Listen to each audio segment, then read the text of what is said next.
Okay, this is the first slide in our 1980s unit on Reaganism. We've already talked a little bit about Reagan when we talked about the Iran hostage crisis, but let's look in some more detail here at, first of all, sort of just Reagan, the candidate, and then some of his more famous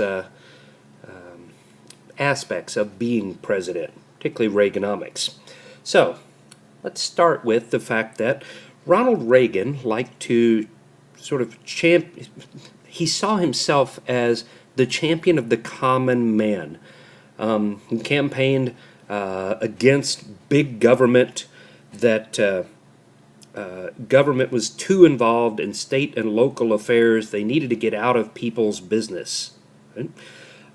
He tried to win over the working middle-class white voters from the Democratic Party, those that had become very sort of disenchanted with Jimmy Carter, who Reagan will be running against here.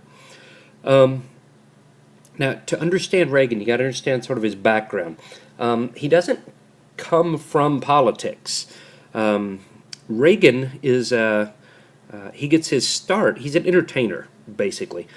He will get his start while in college, and as soon as he gets out of college, one of his first jobs is he's a radio announcer for the Chicago Cubs baseball team. He will then go to Hollywood and become an actor, a rather well-known one. He'll star in a couple of major movies, but mainly a B-movie actor. But he will not just make a career as an actor. He will get involved in sort of the political side of things. Whether you knew it or not, there's actually a union for actors. It's called the Screen Actors Guild. And Reagan gets a start as the president of the Screen Actors Guild. He's a union head. He runs a union. He is the head of the Screen Actors Guild in the 1950s, during the Red Scare, during McCarthyism. And it was Reagan who would help kind of root out communists from the film industry in Hollywood. He would use his notoriety as an actor and his experience in the Screen Actors Guild to get himself elected governor of California. And he would serve as governor of California from 1966 to 74. So 2 terms, 2 4-year terms as governor of California, up to 74. Now that will sort of set the stage for the 1980 election. Okay? Carter will run for re-election on the Democratic Party. Reagan will win the Republican nomination, and a very easy victory. He will win the Electoral College 489 to 49. So again, a rather easy victory. The Republicans would control the Senate for the first time, in 26 years. First time since Eisenhower was in. And anybody could have beat Carter that year. It wasn't that Reagan was that great. He'll turn out to be a very beloved president, but it's not because he was that great to begin with. It's because Carter was just that unpopular. With the hostage crisis, the economy being as bad as it was, the price of oil, inflation, everything else. During the campaign, Carter's approval rating was only 23%. That was lower than Nixon's approval rating when he resigned due to Watergate. And Carter had been involved in a scandal. It was just that many bad things going on. Carter didn't have a chance. So Reagan will win an easy victory. Okay. Just a couple of months after taking office, in March of 1981, Reagan will survive an assassination attempt. Reagan is shot several times in the chest by a man named John Hinckley. And down here at the bottom, you see the mug shot there for John Hinckley. He was grabbed immediately. There's no, conspiracy here or anything like that. Hinckley walks up toward, as Reagan's coming out of a speech. Hinckley's in the crowd. He steps forward and shoots him. Now, it's not, Reagan's politics that Hinckley has a problem with. Hinckley is a mentally deranged man. He is obsessed with an actress named Jodie Foster. Okay, Jodie Foster, Foster. She had been in several movies in the 70s and early 80s, and Hinckley was obsessed with her.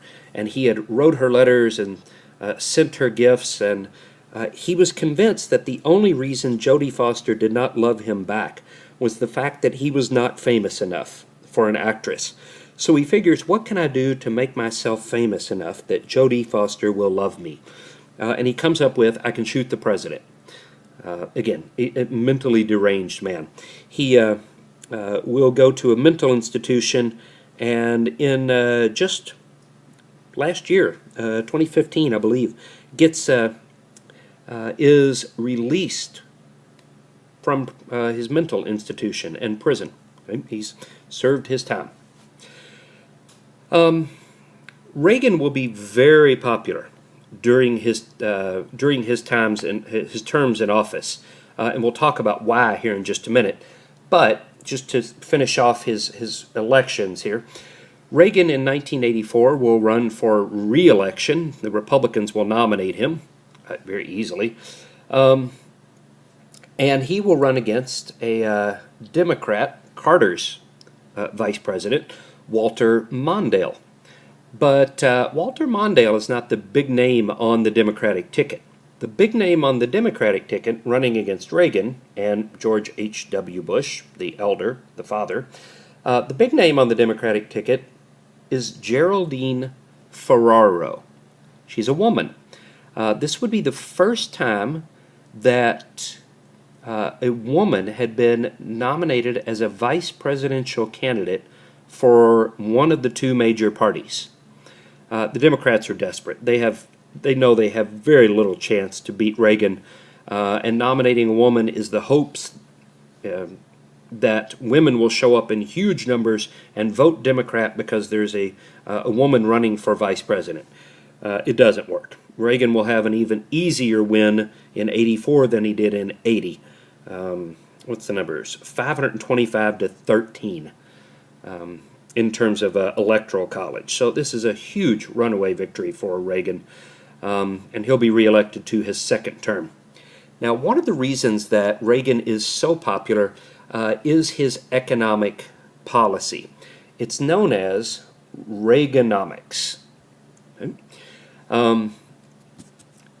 That's the nickname it gets. It's technically known as supply-side economics or trickle-down economics. Now, let me explain kind of how this works. Reagan believed that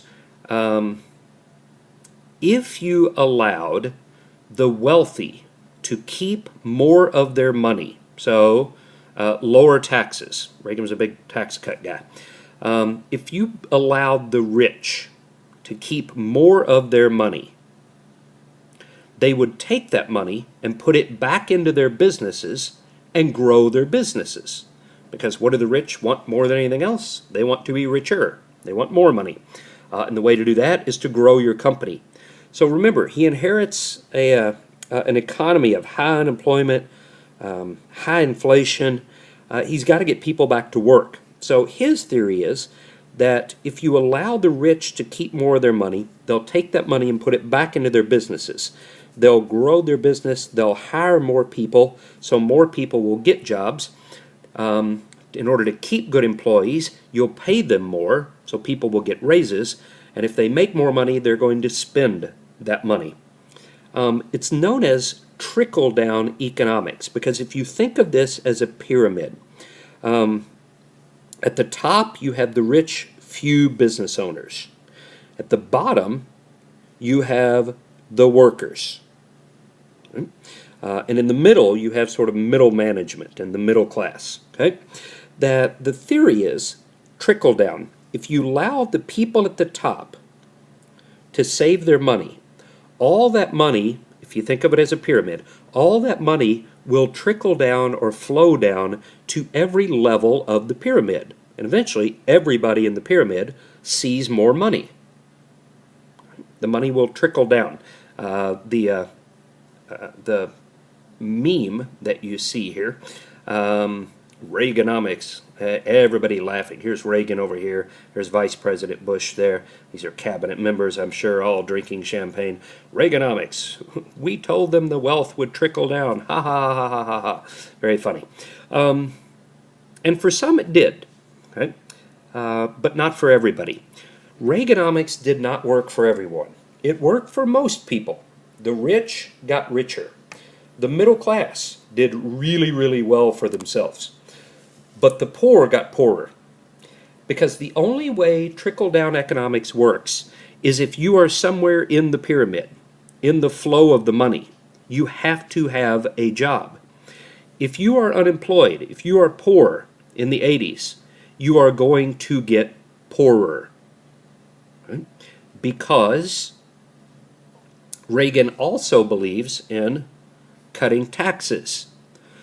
So if you cut taxes, you also have to cut spending. And Reagan is going to cut spending on social welfare programs, programs to help the poor. Reagan believes it's not the job of the federal government to take care of the poor. That should be the job of charitable organizations, charities, churches, things like that. It should be up to the states to take care of their own poor. It's not the job of the federal government, according to Reagan. So Reagan will cut taxes on a lot of people. And if you're going to bring in less money, you have to spend less money. So one of the places Reagan's going to cut spending is in welfare programs. So Reaganomics, the rich get richer, the poor get poorer. The middle class in the middle there do really well for themselves. It'll take a few years to get going, but by the time the middle, actually about 83 on, the economy of the 80s is booming. Now, we said, last thing here, Reagan is going to cut taxes, so bring in less money, which means you have to spend less. He is going to spend less on welfare, but that's it. The government is going to run a huge deficit in the 80s. It will be bigger than the country has ever seen before. Because Reagan's not going to cut spending across the board. He is in welfare areas, social programs, but not anywhere else, and especially in defense. Defense spending, which is the most expensive, is going to go way up, and we'll talk about why in one of our upcoming slides.